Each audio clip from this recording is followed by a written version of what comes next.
John Rickey Smiley Morning Show. It's about that time. We got the one and only Dr. MJ Collier, man, with our coronavirus updates. If you want to talk to Dr. Collier, you can call 866-9-RICKY. The phone lines are wide open. Dr. Collier, good morning. Good morning, Ricky Smiley. It is Friday. We have made it another week during this coronavirus pandemic. Can you believe it?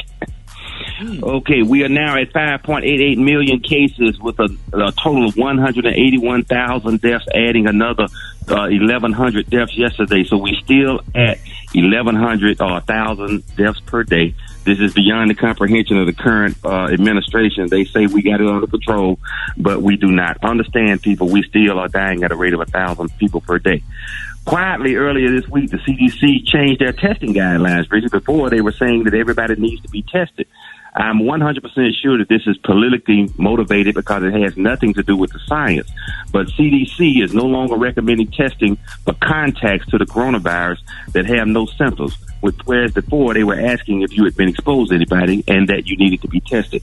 They're defining exposure as being close to a person in less than 6 feet for a total of 15 minutes. When a person has been diagnosed with the coronavirus or COVID-19. So now they're saying that we don't need to do that, only if the person develops symptoms. So this is totally against every possible scientific, and it doesn't pass the common sense test. So this is along with the president saying we have so many cases because we're doing so much testing. So we don't do as much testing. We don't have as many cases. The administration looks like they have it under control. Now, so we're talking about what are we doing? Again, there's still no treatment, no cures. There are 5 vaccine candidates, 2 that are very close to being available, and that's by Moderna and Pfizer Pharmaceuticals. But they're still doing safety trials. The clinical trials have shown efficacy for the vaccines. In other words, the vaccines work. They cause you to have very high levels of antibodies, so you should have great protection. As a matter of fact, the level of antibodies is higher than one gets from having had the disease. So that's exactly what you want. But we're in the safety phase now, and they need to get at least 30,000 people. But in that 30,000 people, they need to have diversity. They need to have people of color in particular. And this is a problem with all clinical trials. One, they don't have African Americans participating a lot, because of course of the legacy of clinical trials in African Americans. But I don't think that is the biggest issue. The biggest issue is that clinical trials are where they have always been. There are places that black people don't go, and they're not in African American physicians' offices. I do clinical trials in my office. I have done clinical trials for Pfizer and Novartis pharmaceutical companies, and it's very difficult to get access to it at this point, to any clinical trial, for any type of medication. They will send them, to the large universities, etc., but they don't send the trial opportunities to where the people are going. And the ideal situation would be to help set those up in their primary care doctor's offices, because that's where they go, that's where they're comfortable, that's where they know and feel good about the physician that's taking care of them.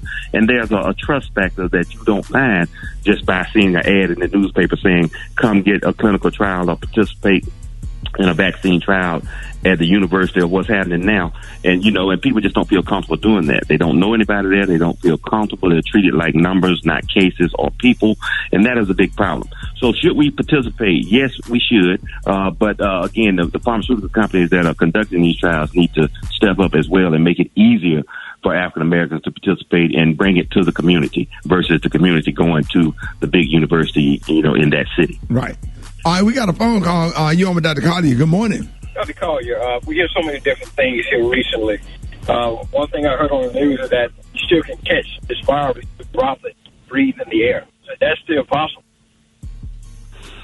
Well, absolutely. Breathing in the air is the way that you get it. It is aerosolized. They identified that not just the large particles that people cough and that come out of their mouth when they're speaking, particularly if they're speaking loudly or singing, etc., that there are fine particles that are high concentrations of virus that can float in the air for, 15 minutes, 30 minutes at a time, depending upon the airflow. And that's why it's so important that you have a good crosswind airflow, and that they're talking about in the schools that you need to be able to open up the windows, etc., to keep air flowing. So, yes, that's a good mechanism. Dan, is Dr. Collier. We really appreciate it, man. Let everybody know how you can be reached. You can reach me at all on all social media at Ask Dr. MJ, and we'll be happy to communicate with you. And remember, these are the opinions of Dr. MJ Collier, not those of Rickey Smiley, the Rickey Smiley Morning Show, or its radio affiliates across the country. Thank you so much for the opportunity, Rickey. We greatly appreciate you, and we'll talk to you on Monday.